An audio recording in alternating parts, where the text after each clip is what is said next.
Majority Leader. Mr. Speaker, I move that we recognize the Honorable Romeo M. Acop from the 2nd District of Antipolo City for the sponsorship of House Bill 5811. The distinguished gentleman from Antipolo, the Honorable Acop, is recognized. Thank you, Mr. Speaker. The committee is ready. Mr. Speaker, may we recognize the Honorable Congressman from the party list Cong.Gary Alejano. The Honorable Gary Alejano is recognized for his interpellation. Thank you, Mr. Speaker. I'd just like to ask the sponsor if he's willing to accept questions from this representation. Gladly, Mr. Speaker. Thank you, Mr. Speaker. But before that, I just would like to express something. Mr. Speaker, I'm on my first term as a representative to Magdalo para sa Filipino party list of the sectors of the retired and former members of the Armed Forces of the Philippines, urban poor, and of the youth. I am a member of the Ad Hoc Committee on Bangsamoro Basic Law, Peace, Unity, and Reconciliation Committee, and of the Committee on National Defense and Security. I was detained for 7 years for rising up against the previous administration out of our frustrations in the policies it implemented in Mindanao. Before that, I served in the Philippine Marine Corps as a captain and spent most of my tours of duty in Bangsamoro areas like Lanao del Sur, Maguindanao, Basilan, and Sulu. I had witnessed the events leading to and after the signing of the 1996 GPH-MNLF Final Peace Agreement.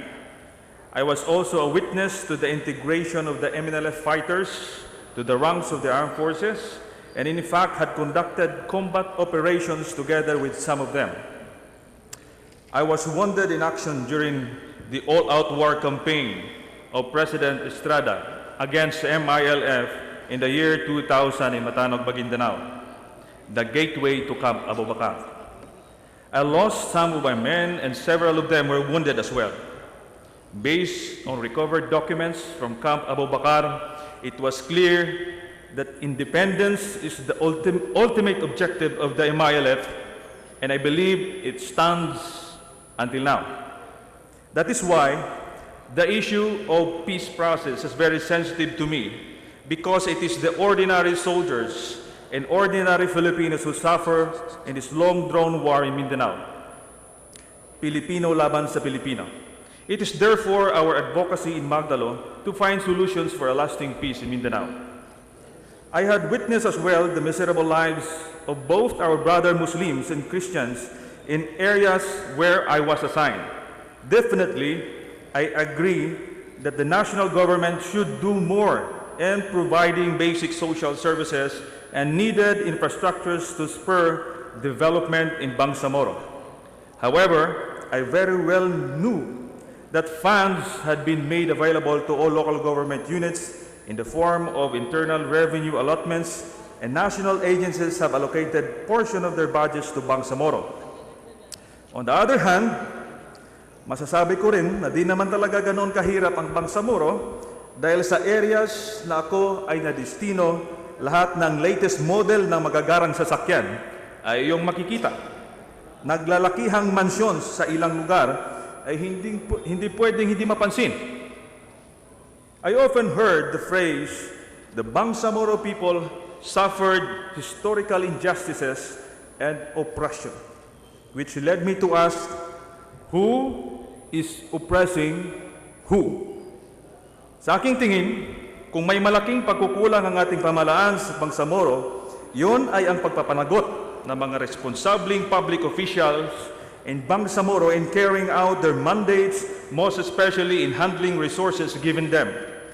Ayon sa mga nakasalamuha kong ordinaryong Bangsamoro, sila ay nagnanais lamang ng isang mapayapa na buhay, may trabaho at may pagkain para sa pamilya, mapagamot ang kanilang may sakit at mapag-aral ang kanilang mga anak. Ni minsan hindi ko narinig sa kanila na ang solusyon sa lahat ng ito ay kaguluhan o humiwalay man sa bansang Pilipinas. Based on these experiences, I have concluded that the major factor that led to what Mindanao now is, and for that matter the whole country, are clear, inclusive, sustainable, and responsive policies. That is what I felt was lacking at the time when I was in the front line, aggravated by patronage politics na kung saan ang gobyerno mismo ang nagpapalago sa mga private armed groups ng iilang politiko sa Mindanao. With due respect and without offense to my colleagues from Mindanao, ang nasaksihan ho natin sa Maguindanao Massacre in 2009 ay nagpapatunay nito. Ang mga ampatuan ay isa lamang sa marami sa Mindanao na lingid sa kaalaman ng mga nakakarami. Whatever policy solutions the government provides for the policy problems in Mindanao, such as this House Bill 5811 we are discussing now, have long-term implications on the lives of all people in Mindanao. Aaminin ko ho sa aming pagkakadismaya noon sa tingin naming palpak na pulisya sa Mindanao na itanong namin, ano ba ang mga ginagawa ng ating mga policymakers? Alam ba nila ang tunay na nangyayari dito sa Mindanao habang sila ay nasa air condition ng mga opisina? Ngayon na nandito na po ako sa kagalang-galang na mababang kapulungan ng Kongreso, nakita ko ang tunay na proseso ng paghubog ng isang pulisiya na katulad nitong Basic Law for the Bangsamoro Autonomous Region. I have serious doubts now whether our national interest will be served beyond party affiliations, beyond numbers, beyond personal interest, and beyond political career. I am proud of the heritage of the Bangsamoro and their courage to stand up against mighty colonizers like all other ethnic groups in the country. Each ethnic group and each province have their own share of gallant stories of how they fought the Spaniards, Americans, and the Japanese. Marami ang lumaban, marami ang namatay, marami ang nagdusa. Pero itong mga karasan na ito ang nagbuklod sa atin kung ano at sino tayo ngayon bilang isang lahing Pilipino. Mr. Speaker, before looking into the specific provisions of House Bill 5811 or the Basic Law for the Bangsamoro Autonomous Region, I believe that we should look into the matters relevant to the peace process between the government of the Philippines and the MILF.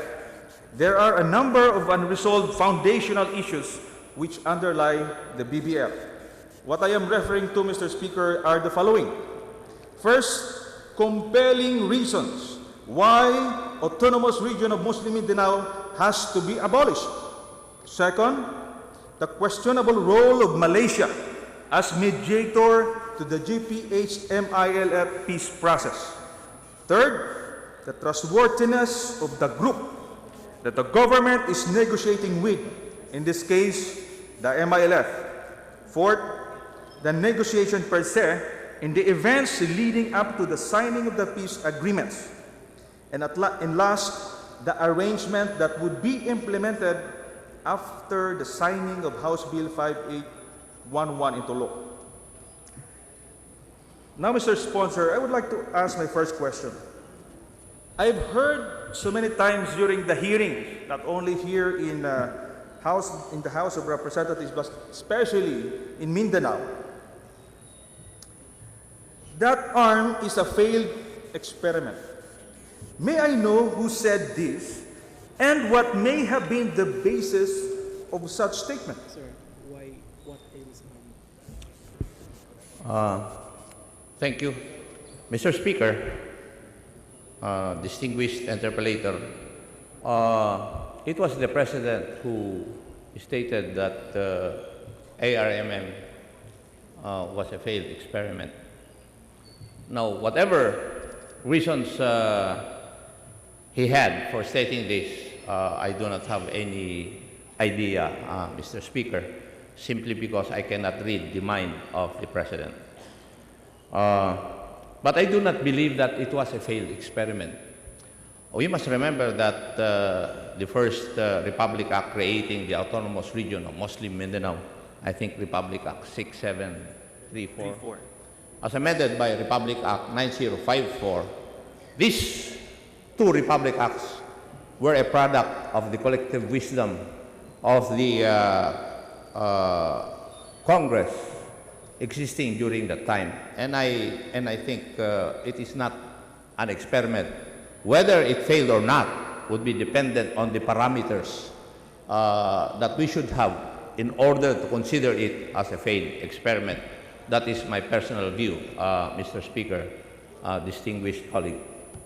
Thank you, Mr. Speaker. As far as I can remember, yes, I have not heard of any comprehensive review or report, or have seen any document on the implementation of the Republic Act 1954, otherwise known as an Act to Strengthen and Expand the Organic Act for the Autonomous Region in Muslim Mindanao, amending for the purpose Republic Act 6734, entitled An Act Providing for the Autonomous Region in Muslim Mindanao, as amended. I believe that changing the arm into a new political arrangement without going through a thorough and comprehensive review is deemed to repeat and commit the same mistakes in the implementation of the RA 1954. The Filipino nation would be trapped in this vicious cycle.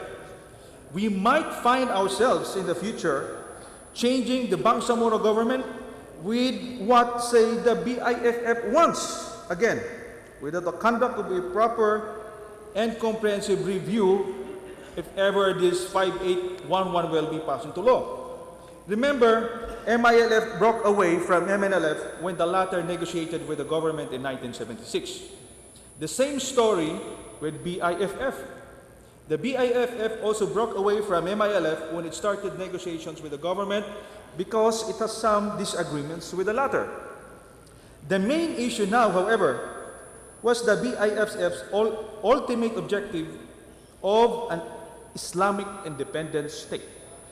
Now, ang punto ko lang po, Mr. Speaker, kung wala naman palang report na ginawa on the implementation of 1954, why are we changing arm? Hindi natin alam kung ano ang mga problema sa implementation, and then we're now changing it. We don't have any basis except for the statement that arm is a failed experiment. So wala po tayong basihan. I will go to my next question, Mr. Speaker. Just would like to confirm. No, Mr. Speaker, Yes, Mr. with the Speaker. indulgence of the distinguished interpellator, may I state for the record, Mr. Speaker, that the UP National College of Public Administration and Governance has already made a comprehensive assessment and review of ARMM and its efficacy as a regional institution. For the record, Mr. Chair. May I know, Mr. Speaker, when was that review or report made? And was it made as a basis of coming up with the House Bill 4994 and now 5811? I believe, Mr. Speaker, that the assessment would have been formed, or as part of the, would have been a part of the study in the decision to come up with the proposed Bangsamoro Basic Law. Mr. Speaker, would the sponsor state in brief what are the findings and conclusion of that report, including the recommendations? I'm sorry, I cannot, Mr. Speaker.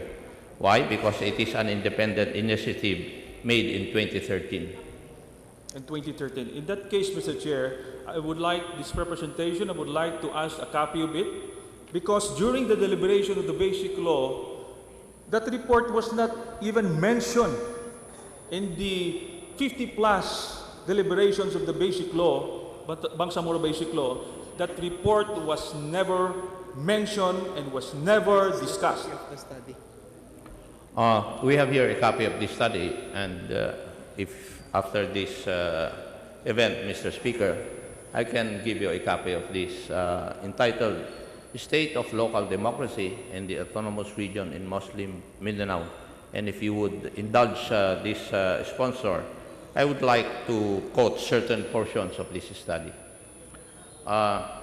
According to a comprehensive, systematic, and scientific citizens assessment led by the University of the Philippines National College of Public Administration and Governance and the Philippines Center for Islam and Democracy in 2013, and it states, the organic act of the ARMM, both original and amended versions, created a structural flaw that weakens the effectiveness of regional administration.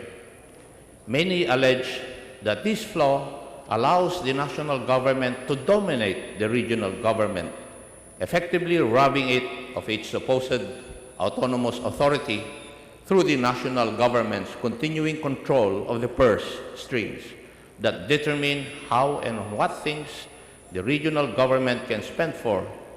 This has led to calls for granting the regional government more fiscal autonomy that would effectively match its political autonomy. The other structural flaw engendered by conflicting legislations is the ambiguous relationship between the regional government and the local government units in the ARMM. Under devolution, LGUs are supposed to be primarily responsible for the delivery of basic services to their constituents. However, the Organic Act, having been passed before the enactment of the Local Government Code, assigned the responsibility of service delivery to the regional government. This incongruence has been blamed for the poor delivery of services in the region, with the regional government and the LGUs blaming each other for such failure.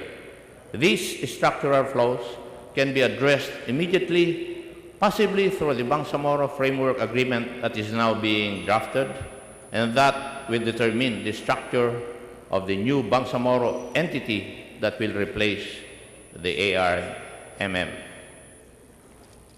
Thank you, Mr. Speaker. That would have been best reference or a good read for the members of the ADO Committee on Bangsamoro Basic Law. Unfortunately, Mr. Speaker, I have not read, I have not received such report that would have been part or the basis of our decision and also deliberation. Nonetheless, Mr. Speaker, I would like to proceed to my next question. Where all the local government units in districts in the autonomous region in Muslim Mindanao provided with funds by the national government like IRA, support from national agencies, PDAF before it was declared unconstitutional. What is the main reason now of underdevelopment in Bangsamoro? In brief, Mr. Speaker. If we look at the amount of funds given to the different regions, as far as my memory could bear me out, the ARMM is placed on second or third to the last, Mr. Speaker, with Cordillera occupying the last post or the last position since 2002, Mr. Speaker. Thank you, Mr. Speaker. I presume that, of course, the local government units in Bangsamoro, since time immemorial, have been provided with a share in the national taxes in the form of IRA based on the computation of land area, population, equal sharing, just like all other LGUs in the country. Before PDAF was declared unconstitutional, Bangsamoro representatives were given also due share in the GAA. Again, just like all other representatives. The different national agencies, particularly the DPWH, has allocations to all districts in the Bangsamoro. In other words, there were funding allocations from the national government more or less in an equitable manner. Now, yun nga po ang tanong, Mr. Speaker. Pareho pong nabigyan based on the computation according to Republic Act 7160 or the Local Government Code, pareho pong nabigyan ng lahat ng local government units. At doon po tayo nagtataka bakit naghihirap ang autonomous region of Muslim Mindanao. They were given fair share of national taxes. What, Mr. Speaker, just like in any other local government unit, no matter how good the plans are, no matter how doable the programs of the local government entity are, there is always that function of the implementer insofar as these plans and programs are concerned. I think this cannot be measured by in terms of population, in terms of territory, in terms of revenues, because this is inherent in the individual implementers, Mr. Speaker. In that case, Mr. Speaker, may tanong ko lang po, meron na bang nakasuhan o na-convict ng graft and corruption cases of cases filed against any armed officials, including Chairman Nur Miswari, simula nung naitayo ang ARM? Meron bang comprehensive audit conducted in ARM if funds are properly utilized that would have been part of the comprehensive review? Meron po bang na-file ng kaso o na-convict sa graft and corruption sa ARM? Meron pong na-filean ng mga kaso, Mr. Speaker, kagaya ng si Nur Miswari. I think there are certain cases filed against him. I think some members of the Ampatuan clans have cases filed against them. But I do not know exactly, Mr. Speaker, frankly speaking, whether there were cases involving graft and corruption filed against them, Mr. Speaker. Thank you, Mr. Speaker. Ayun nga po yung ating tanong.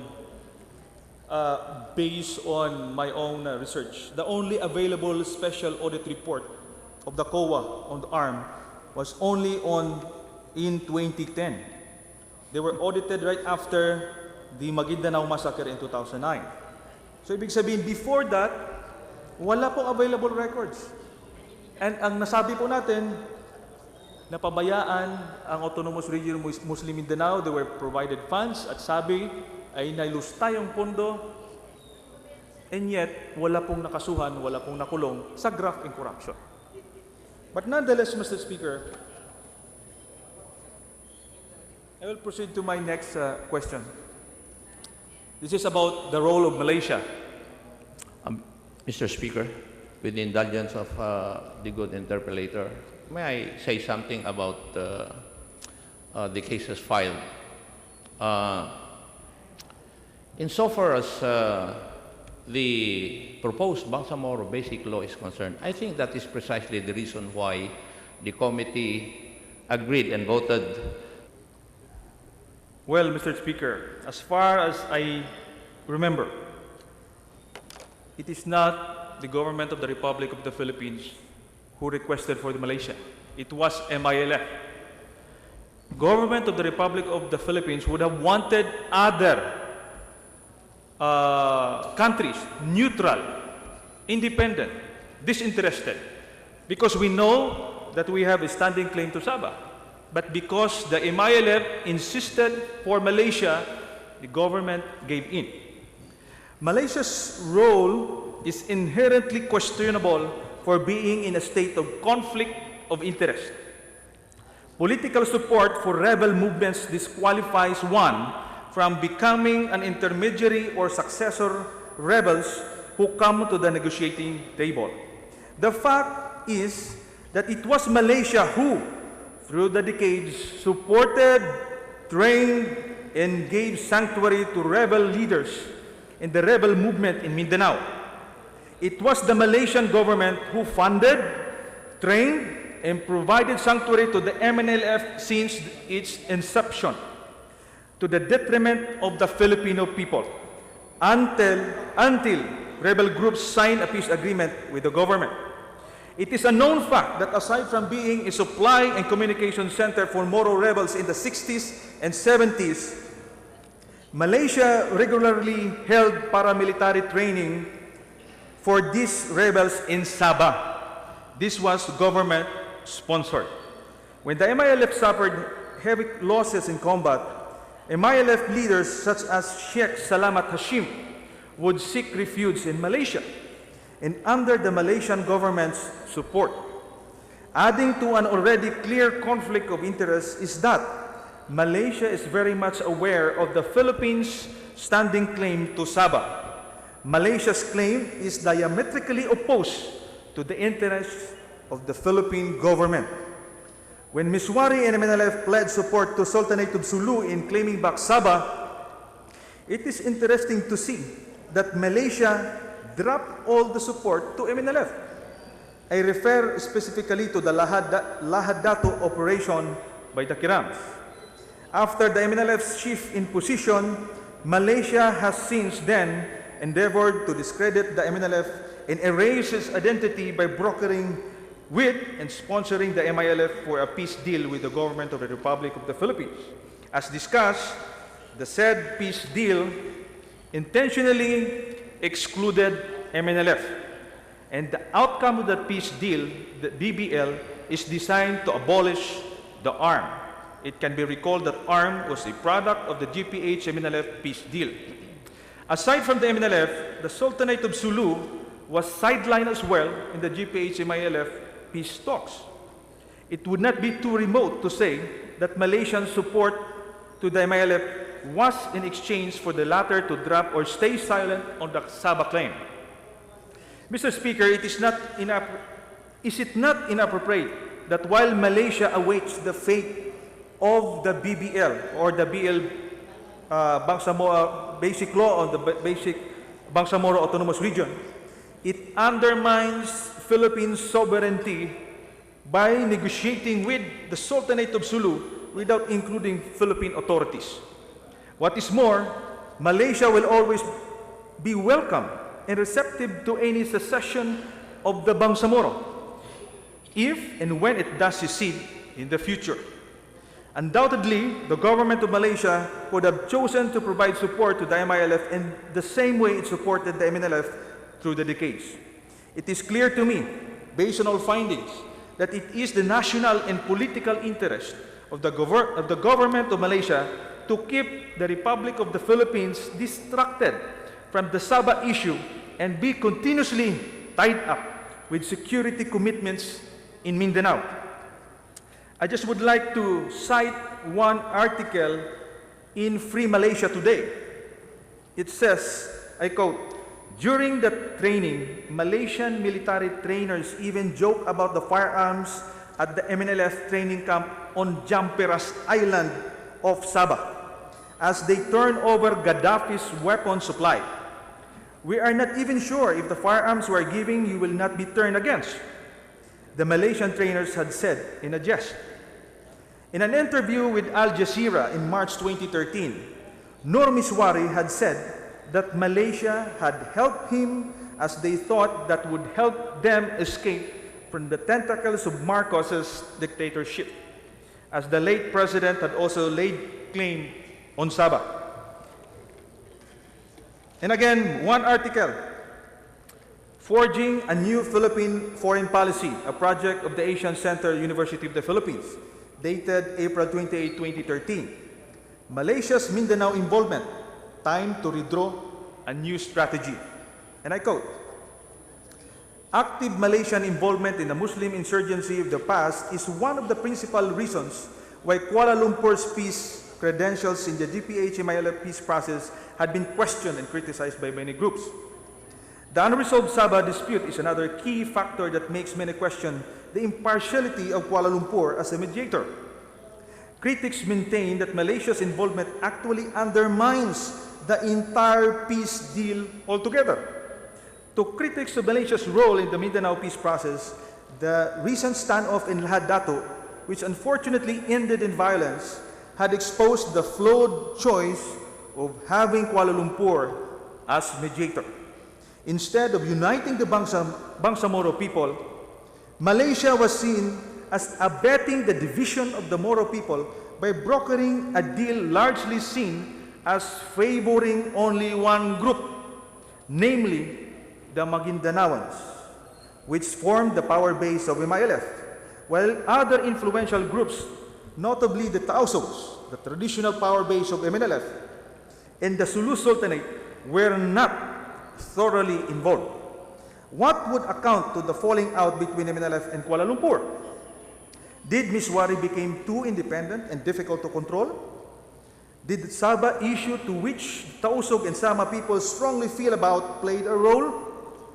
As the peacemaker, why did Kuala Lumpur not aspire for a more inclusive and comprehensive peace process that would take into account the aspirations of all major stakeholders? End of quote. Well, Mr. Speaker, marami pong salamat dun sa mga informations na na-divulge by my distinguished colleague. But these informations are not distributed or not known to the public. I believe that these information are a product of intelligence collection and speculations on events that happened. That is, the writers that my distinguished colleague have mentioned have come up with their respective opinions.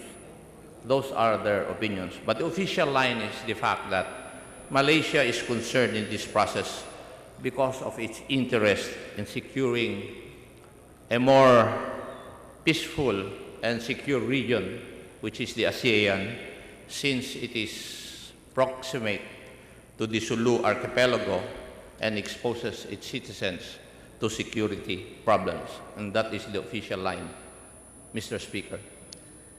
Mr. Speaker, what I read are open sources, and it is common knowledge that Malaysia supported MNLF even